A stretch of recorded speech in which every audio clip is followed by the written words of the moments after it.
প্রিয় দেশবাসী, আপনাদের মাঝে একটা কথা বলতে চাই। আমরা বঙ্গবন্ধুকে ভালোবাসি, মাননীয় প্রধানমন্ত্রীকে ভালোবাসি, সেটাই আমাদের অপরাধ।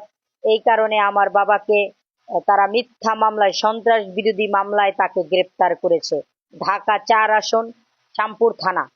আপনাদের কাছে আপনারা এটা একটা দেখেন, আমি নিরীহ মানুষ, আমার বাবা, এইটাই কি অপরাধ? উনি বঙ্গবন্ধুকে ভালোবাসে, এইটাই কি তার অপরাধ? উনি আওয়ামী লীগ করে, উনার তো কোনো পদ পদবি নাই, উনি তো কোনো রাজনীতি করে না।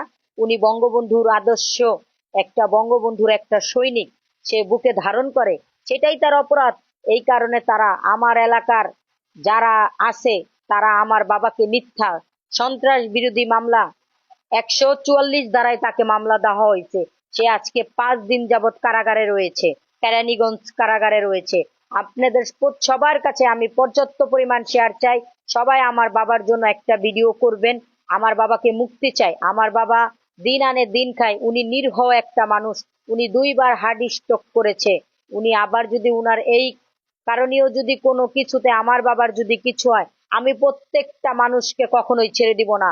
বঙ্গবন্ধু আসবে, বঙ্গবন্ধুর মেয়ে জননেত্রী শেখ হাসিনা আসবে। জয় বাংলা, জয় বঙ্গবন্ধু।